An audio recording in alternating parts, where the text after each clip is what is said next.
नमस्कार, मैं हूं ब्रजेंद्र मिश्रा। आप देख रहे हैं न्यूज ट्रैप ऑनलाइन।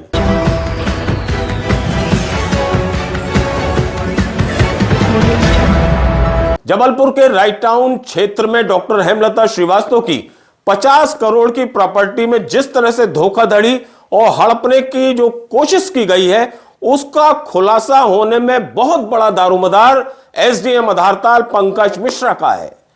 एसडीएम के एक सवाल ने इस दान पत्र की पोल खोलकर रख दी। यदि एसडीएम वो सवाल नहीं पूछते तो हो सकता है दान पत्र में जितनी कंडिका, जितनी शर्तें लिखी हैं, वो लिखी रह जाती और वो दान पत्र एक तरह से वैधानिक हो जाता। कायदे से यह पूरा काम जबलपुर के रजिस्ट्री विभाग को करना था, जहां दान पत्र रजिस्टर्ड हुआ था। लेकिन देखिए साहब, रजिस्ट्री विभाग तो ऐसा लगता है कि जैसे सेट था।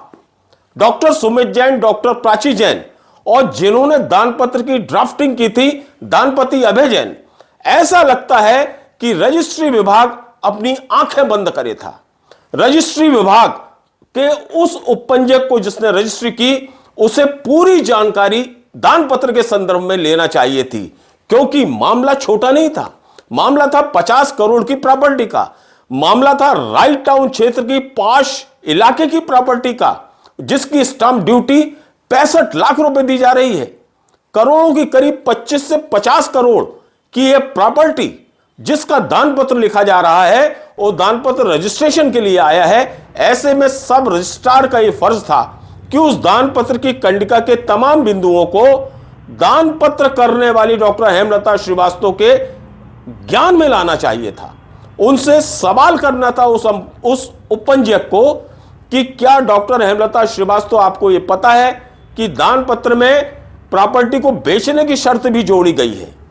यदि ये सारी चीजें, यदि सब रजिस्ट्रार डॉक्टर हेमलता श्रीवास्तव से उसी समय पूछ लेते, उनसे यह भी अगर पूछ लिया जाता कि इस दान पत्र में लिखा है कि अपने मनमाफिक, अपनी मनमर्जी से डॉक्टर सुमित जैन, प्राची जैन इस 11,000 स्क्वायर फीट भूमि का उपयोग कर सकते हैं, कुछ भी कर सकते हैं, इसे बेच भी सकते हैं, क्या इसके लिए डॉक्टर हेमलता श्रीवास्तव आपने सहमति दे दी है?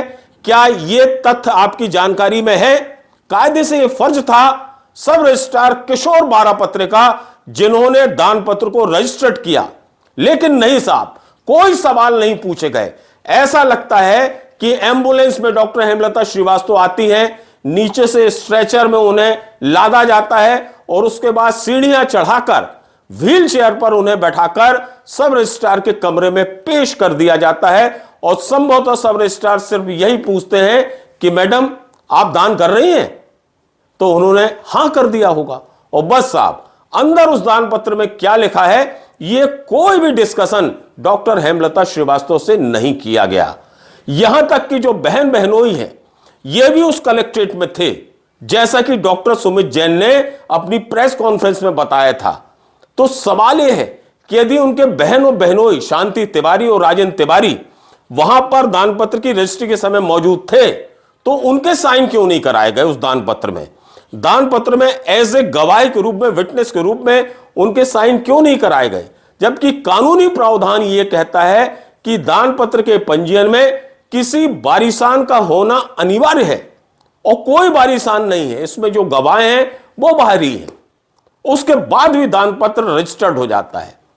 वो तो बहुत अच्छा हुआ कि कलेक्टर जबलपुर राघवेंद्र सिंह ने इस पूरे फर्जीवाड़े की जांच का जिम्मा एसडीएम आधारताल पंकज मिश्रा को सौंपा। और पंकज मिश्रा जी चूंकि राजस्व के अच्छे खासे जानकार हैं और उन्हें कोई घुमा नहीं सकता, यह तय, उन्हें घुमाना बहुत टेढ़ी खीर है। इसलिए जब पंकज मिश्रा बयान लेने के लिए मेडिकल पहुंचे, तो डॉक्टर हेमलता श्रीवास्तव से उन्होंने खोद खोद कर सवाल किए। यह पूरी जानकारी मैं अपने सूत्रों के हवाले से दे रहा हूं। कोई और एसडीएम या कोई और अधिकारी होता तो शायद उस तरह के सवाल नहीं पूछता जिस तरह के एसडीएम पंकज मिश्रा ने सवाल पूछे हैं। अब आप देखिए, जैसे ही पंकज मिश्रा जी ने यह सवाल पूछा कि क्या मैडम, आपको यह पता है कि इस दान पत्र में 11,000 वर्ग फीट भूमि को बेचने का भी उल्लेख इसमें किया गया है, क्या इसमें आपकी सहमति है? इस कंडिका को जोड़ने में क्या आपकी सहमति है? डॉक्टर सुमित जैन और प्राची जैन इस प्रॉपर्टी को बेच सकते हैं, मन माफिक इसका उपयोग कर सकते हैं, यह दान पत्र में लिखा हुआ है। क्या इस बारे में आपको डॉक्टर सुमित जैन, प्राची जैन ने बताया था? क्या आपने इसकी सहमति दी है? क्या आप तैयार हैं कि वो 11,000 स्क्वायर फुट भूमि बेची जाए? क्या आप इसके लिए तैयार हैं कि जिस भूमि पर आप डॉक्टर बीएल श्रीवास्तव, रचित श्रीवास्तव मेमोरियल हॉस्पिटल खोलने के लिए दान कर रही उस भूमि को, उसमें यह कंडिका भी जोड़ी गई है प्रॉपर्टी को बेच देने की? बस क्या था, जैसे ही ये सवाल पूछे गए तो डॉक्टर हेमलता श्रीवास्तव जैसे एकदम से आग बबूला हो गई, उन्हें क्रोध आ गया और वो बहुत नाराज हो गई और उन्होंने साफ मना कर दिया कि ऐसा उन्होंने कोई सहमति नहीं दी, ना उन्हें यह चीज बताई गई कि यह सब लिखाया गया है, और ना इसमें उनकी कोई रजामंदी है ली गई, ना उन्हें पढ़कर सुनाया गया।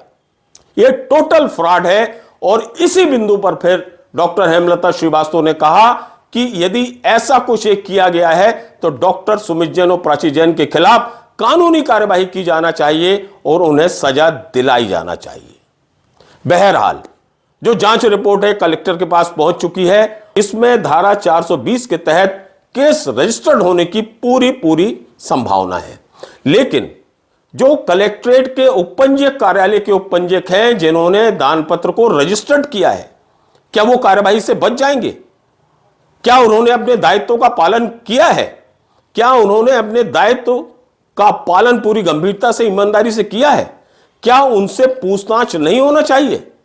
यह बहुत बड़े सवाल हैं और लोग ये कह रहे हैं कि जिस तरह से इस मामले में धारा 420 का केस दर्ज होने जा रहा है या हो सकता है, उसी तरह जिस सब रजिस्ट्रार ने यह दान पत्र रजिस्टर्ड किया है उसके खिलाफ भी एक्शन लिया जाना चाहिए।